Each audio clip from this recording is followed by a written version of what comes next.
Bəli, bəzi insanlarda sual yarana bilər ki, qardaş, nə ehtiyac var ki, məsələn, niyə məhz İmam Hüseynə yas saxlayırsınız? Məgər o birisi peyğəmbərlərin qəmli günləri olmayıb? Yəhyanın başını kesməyiblər, Zəkəriya peyğəmbəri iki yerə bölməyiblər, Musaya əziyyət verməyiblər, Nuha əziyyət verməyiblər, onların müsibətləri olub. Amma cavab, 124 min peyğəmbər hamısı işi bir digərin işini tamamlayırdı. Quran belə buyurur. Ərsəlnə rusulənə tətrah. Peyğəmbərləri biri digərini ardıcan göndərdik. Vəssəlnə ləhumul qol. Hamısının sözü biri digərini təsdiq edirdi. Bunlar ayrı-ayrı insanlar olmayıblar. Bunlar biri digərini işini tamamlayıblar. Adəmdən ta Xatəmə, sonuncu peyğəmbərə qədər xoşbəxtlik binası tikməyə başlayıblar.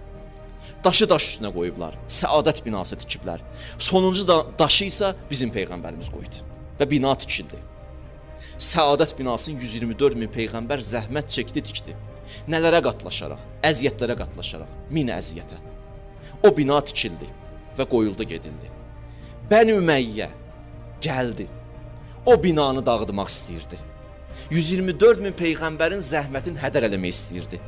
Həzrəti İmam Hüseyn əleyhissalam canını verdi.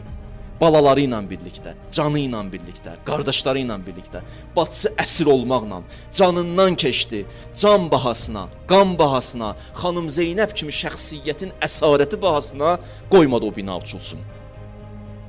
Hüseynə yas saxlamaq elə 124 min peyğəmbərə yas saxlamaqdır. Hüseynə ağlamaq elə Musaya ağlamaqdır, Yəhyaya ağlamaqdır. Hüseynə qəmlənmək 124 min peyğəmbərə qəmlənməkdir. Çünki onların işinin nəticəsini xarab eləmək istəyirlər, Hüseyn canını verdi. Və Hüseyn bütün peyğəmbərlərin müsibətlərinin varisidir.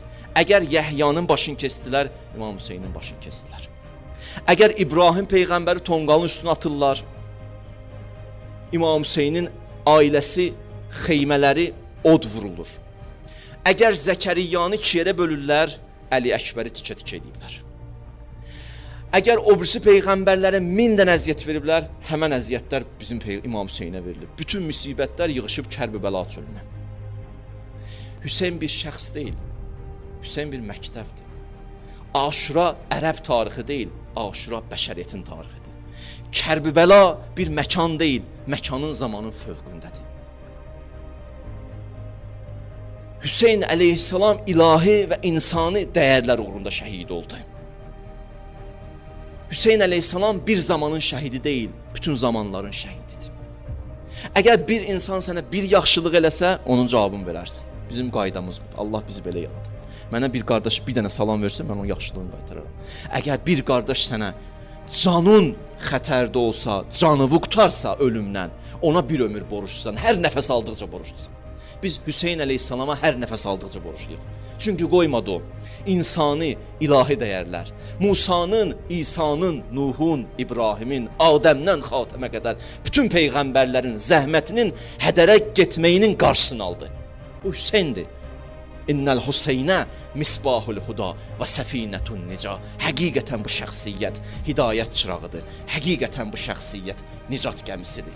Ona görə ziyarətnamələrdə belə oxuyur. Əssəlamu aleyk ya varisə Musa. Ay Musa'nın varisi, salam olsun sənə.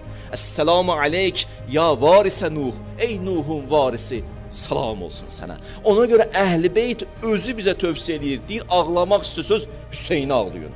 İmam Rıza deyir, ağlamaq istəsəz Fəbkilili Hüseyn. Hüseyni ağlayın. Çünki Hüseyni ağlamaq elə 12 imamı ağlamaqdır. 12 imamı ağlamaq elə 124 peyğəmbəri ağlamaqdır. Biz bütün peyğəmbərlərin yasını tuta bilmərik.